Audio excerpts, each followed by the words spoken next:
If you build or host anything on Cloudflare, connecting it to Claude gives you a huge upgrade. You can manage workers, deploy code, work with KV storage, and explore your Cloudflare resources without opening the dashboard. And in this video, I want to show you how you can connect this. So first step is you want to navigate to claudeai. You want to open your profile at the bottom of the corner. You want to go to settings, and in the settings, you want to go to connectors.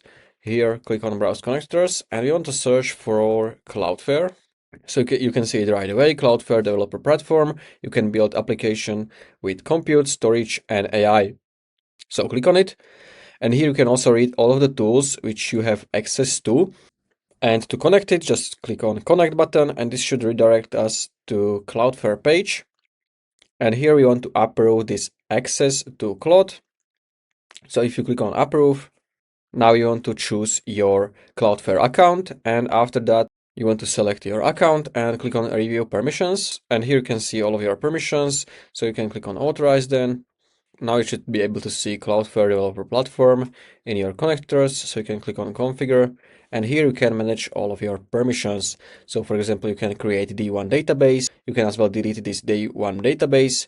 You can query D1 database. You have create key namespace. So this is it. Now you just have to go to new chat and you want to start typing. So I can, for example, type list my Cloudflare workers. And after that, it's going to also ask you for the permission. So you can allow it only once for the specific task, or if you want, you can go with always allow. And we can see it found 6 Cloudflare workers in my account. So we have something with my domains and my apps. So this is just a quick example how we can use this Cloudflare with Claude. And this is going to be all for this video. So if you found this video helpful, please consider subscribing for more tutorials like this one.